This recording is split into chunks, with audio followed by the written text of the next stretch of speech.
It's liquid magic.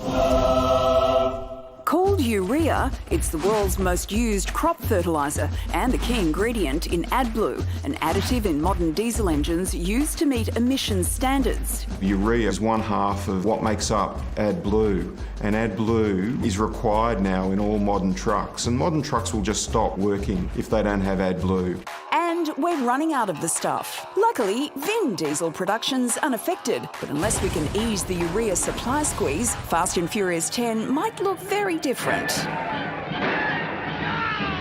And the ripples are headed our way, potentially forcing half our trucks off the road within months. And that's a major concern for the supply chain, and it should be for Australian consumers, particularly given that we need food on the shelves, we need medicine in hospitals, and we need chemicals in the water that we drink. The problem starts at the top of the chain. While you can get it from we, not now, Jim. Urea is generally manufactured using natural gas and gas derived from coal.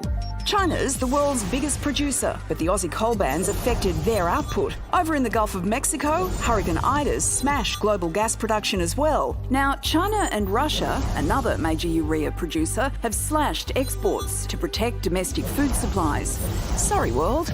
The supply chain reactions already triggered riots in India and crippling fuel shortages in South Korea. I drove about 70 kilometres to a petrol station to just get urea for my truck, and there were long queues of vehicles, and my turn didn't come, so I just left empty-handed. As the Suez Canal Ever Given crisis demonstrated, one broken link affects the whole chain. If the trucks stop, Australia stops, and businesses stop, and the economy stops. So, as the supply chain squeeze continues, how can we prevent Mad Max from becoming an observational documentary? Well, economist Angela Jackson knows a thing or two about supply chains, and she joins us now. Angela, is it an exaggeration to say this will force half our trucks off the road? Look, I think the thing, Hamish, is that supply chains do require, those little components that you can think, how can this be something that could have such a big impact? And so, unfortunately, yes, this could well take half our fleet off the road. Angela, what will that mean for the person at home? How much will this hurt our hip pockets?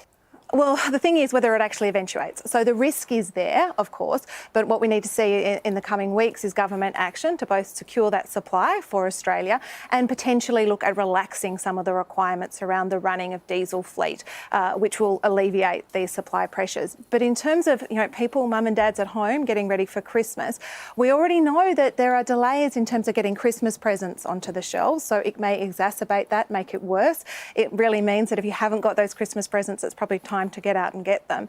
It can also impact, obviously, food prices. So these trucks are delivering food to our supermarkets, stocking the shelves, if you like. And in the lead up to Christmas, that's obviously something that people are concerned about, that when they go to buy those Christmas goods, that they're actually going to be there. So there's actually a delicate balance going on here in the weeks leading up to Christmas, Angela, because everyone wants to get their Christmas turkey, everyone needs toilet paper, God forbid we go there again. Should people go out and get them now, or is it going to be okay? No, look, we shouldn't panic. I think what we saw, at the start of this pandemic is actually panic is the worst thing you can do. But there is going to have to be some action on this. I hope so, Angela, because in my experience, Christmas turkey and toilet paper go hand in hand, very much so. Not at the same time. Not at the same time, but very close, and the window is narrowing. Very, very close. The global supply chain is so volatile at the moment, Angela. Right now, it's urea. Soon it'll be something else. Is there a much larger scale solution here? Maybe a bit of a homebrew, if you catch my drift? Look, indeed, Peter.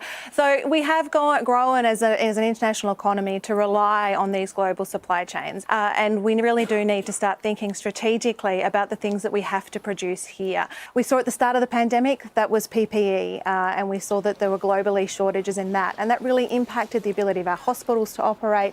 It impacted our ability to respond to the pandemic.